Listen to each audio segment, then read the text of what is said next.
Who's your emergency contact? Who should we notify in the case of death? Welcome to the USP, where I spent the last 2+ decades of my life. I'm currently in Atwater. And at this time, we have an alliance with the Native American. But we don't insert ourselves in their politics. We have an aid and assist alliance. If something happened with us against another group, we come and aid and assist each other. But outside of that, we let them deal with their politics and they let us deal with our own politics. Now at this time, the guy that had the yard for them was Lil Hawk, and he ended up going home. So when he went home, the circle, that's what they call the community, the Native American community, the circle came together to vote in a new leader or a new spokesman. And they wanted to nominate this guy named Lynn. Lynn's been around, he just came from ADX. He's been around a long time. By every account at this time, he was a warrior. He was known, he was respected. And he was a little guy like me. I used to play handball with him all the time. When you see him without his shirt, you see he got puncture wounds all over his body. He's been through the ringer. He's been through the battles. But he wasn't someone that wanted to be somebody's shot caller.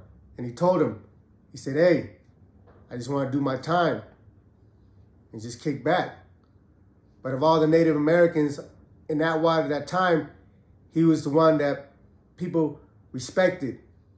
He was older, he's been around, and they thought he had a good head on his shoulder. So they're like, man, we think you're the best person for the job. But he warned them. He said, hey,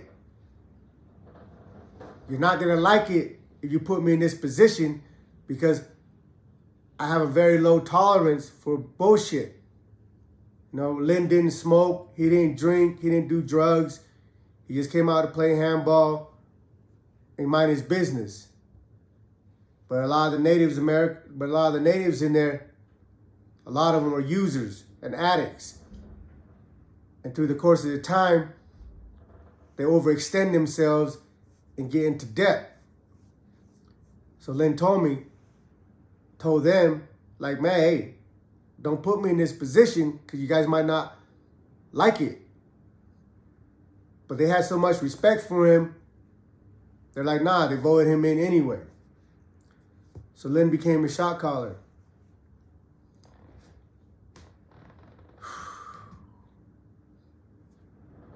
They can't say he didn't warn them. Lynn had a very low tolerance for every little thing. If another race, another car came crying about one of his homies that they owed some type of debt and that they've been owing this long and blah, blah, blah, Lynn wasn't the type of person to say, oh, all right, we'll pay his debt or we'll figure it out. He was like, nah, hit him. So when Lynn came into power, a lot of natives were getting their head cracked. Ones that were able to get away with things before or were able to talk their way out of things before, that shit wasn't happening anymore. It seemed like every other week, some native was getting their head busted by their bros.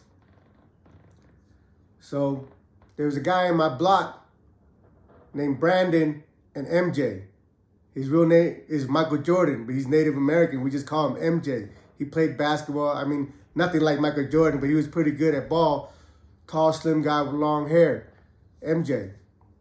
Well, MJ's cousin came on the compound and ended up running up some debt. So Lynn put a hit on him. And they went up and mopped up MJ's cousin. Well, now Lynn is worried about MJ retaliating. MJ is not in any trouble with anybody. He's not, he's in good standing. But because Lynn didn't want to sit there, Lynn had put a hit on his on his cousin, and didn't want to sit there and worry about MJ retaliating him, retaliating on him, he made the call to hit MJ too. Which, those that fuck with MJ, he was in my block. He started out in my block before he moved over there to be with his cousin in 2B. And by all account, it was cool. We kicked it. We were cool. And he hasn't done nothing wrong. So for Lynn to put a hit on him, like I said, I don't insert myself into politics, and I never did. But me just being a friend of MJ was just like, man, that shit ain't cool. But, I didn't know about the hit until after the fact. Well, there was a guy named Brandon that was in my block, another Native American. And him and MJ were really cool. The natives Lynn went to him to nominate him for the hit. But he was like, nah, man, that dude's my friend. And besides, I have obligations. I'm in debt. I'm trying to pay off my bills. Like, he didn't want to go hit MJ because they were friends. And two, he had a payment plan with people that he owed that he wanted to stay on the compound for to take care of. Well, anyway, 3 other natives end up getting nominated, and they went up and hit MJ. And they all went to the shoe or whatever. Now, I try to emphasize to you guys in the penitentiary, if you are part of a coalition, if you are part of a gang, if you are part of any group that is active, when your number is called, I advise you to go in and put that work. Now, for instance, if you know the call is way out of pocket, that you don't agree with it and it's wrong, then I would advise you to turn around and hit the guy that's making the call, that's trying to send you on a crash dummy mission. Either way, you're going to the shoe. You're going to the shoe being a stand-up dude by standing up for what's right and crushing this piece of shit that try to make a bogus call. Or you go to the shoe as a stand-up guy by carrying out the mission. Or you're going to go to the shoe because you became the victim. We see this over and over again, and yet people don't catch on. So one day, when we're coming out of the unit to go to chow, Brandon comes out. I'm ahead of Brandon. Brandon's in my unit. He comes out behind me. Well, as soon as when you come out of the unit, you got to walk kind of slant this way around the grass and then get on the walk up the chow. So, they don't want you walking across the grass or the dirt. There's no grass there anymore. It's all dirt. So, as soon as I bend the corner, Brandon comes out of the block. As soon as he gets to the corner, 3 native dudes jump on him and beat him up right there in front of my unit. And I had an idea why it happened, but I wasn't sure exactly why it happened, until after the fact. And the fact was, they had choose him, nominated him, his number was called to go put in his work, and he refused. He had legitimate reason to refuse, but we don't see it that way. If you're part of a car, if you're being asked to go on a mission, they're going to expect you to go. And if you refuse, you're going to become that mission. Brandon got beat up because he didn't want to jump on MJ, who was his friend. And he didn't want to jump on MJ because MJ didn't do anything wrong. But again, when you're in the penitentiary, sometimes things are asked backward and upside down. So at the end of the day, it's up to you. If you feel real passionate about something, disagree with something, then you have to insert yourself. But insert yourself in a way that leaves no misunderstanding where you stand and how you feel. If you're not willing to do that, then you're just going to be the dummy or you're going to be the victim. You know, in our politics, if I don't agree with something, I speak up. And I ask all my homeboys to do the same. I'm nobody's spokesman. I'm nobody's shot caller. But for some reason, the homies felt that I was the best person to represent us at that time to mediate different conflicts that arise. But before I ever make any decisions, I always get an opinion of the people around me because I want to make the decision that's right for everybody. But sometimes it might not be that way. But to the best of my ability, the things that I do, the decisions that I make through the course of my time was what was best for my homies and my car. Not for me, but for the well-being of the people around me. And I believe that's what the homies respected about me. And that's why every time they had an issue, they came over to me to mediate. You know, for me, I'm happy enough just to do my time. I have a hard enough time doing my own time, so I never want to be in a position to dictate somebody else's time. But if a homie, a friend, somebody comes to me with an issue that they need my help resolving, I'm never going to turn it down. You know, and then continue on to this dude, Lynn. Like I said, at this time, everything about him was good. He was respected.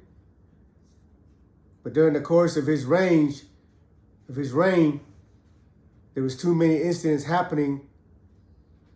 So the administration came, locked him up, and shipped him out to Lewisburg. Now, when I got to Lewisburg, when I went out to my rec cage, you know, it's a rec cage smaller than my living room. It's probably 12 by 12. They got 6 of us in there, crammed in there. But while I'm wrecking there, they had a couple black dudes and a couple Mexican dudes that knew me from Atwater. This is in Lewisburg, Pennsylvania, the SMOOth program. And they're like, hey, man, remember Lynn? I said, yeah, man, where he's at?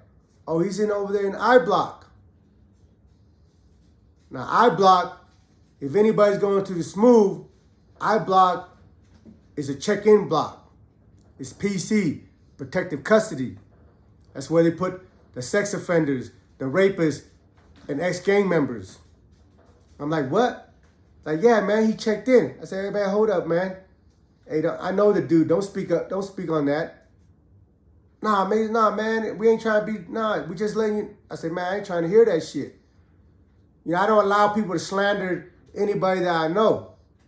Well, anyway, every time I came out to rec, I kept hearing that, and I'm finally like, damn, maybe there's some truth to it. And it turned out being true. You know, Lynn was brought out to the rec, and he was gonna go rec with the natives. And in the rec cage was a big old native that was related to somebody that Lynn had put a hit on while he was in Atwater. He was the cousin of one of the guys that Lynn put a hit on. And Lynn seen that these dudes were cousins, these dudes were related, and that this dude was gonna try to get him. And he refused the cage. Now, I've tell you about the politics in prison. When they bring you to a rec cage, it does not matter who is in there. The politics is you don't refuse it. Even if you're gonna go in there and get chopped up, even if you're gonna go in there and get killed, you cannot refuse that rec cage. Once you refuse that rec cage, your career in the penitentiary is over. Every yard you go to, your homeboy's gonna beat your ass. He's gonna stab you or try to kill you, depending on the circumstances. I don't agree with that. I'm not cool with that. But that's the politics, and that's the politics that I live by. When I was in the SMOOth program, they put me in there with blacks, they put me in there with Mexicans, they put me in there with Paisas, Puerto Ricans. You know, every time they brought me out to a rec cage, they were trying to put me with a different race or a different group every day, trying to get me fucked off. Because they don't like it that I have an assault on staff, and they don't like it that I got sent to the SMOOth because they try to say I try to organize a group demonstration and threaten bodily harm on staff members. So every time I went out to rec, they were trying to put me in a cage with people that I'm not supposed to be in the rec cage with, trying to get me fucked off. But I never refused any of the cages. Every cage they brought me to the door, they asked me, "Can you go in here?" I said, "I can go in there anywhere." They opened the door, they pushed me in, uncuff my cuffs, and wait for me to get my ass whooped. But every single time I disappoint them. Because once I enter the gate, no one's whooping me. They're shaking my hand, giving me hugs. Like, "Dad, man, they finally got you? Oh, shit, they finally got you." After 3 months, they gave up doing that. And they finally put me in a rec cage with one of my homies and a couple Paisa dudes that was on our range. And that became my permanent cage. But the first 3 months, they kept trying to put me in different cages with different races, trying to get me fucked off. And every time when I went into a rec cage, I received handshakes and hugs. Welcome to the USP.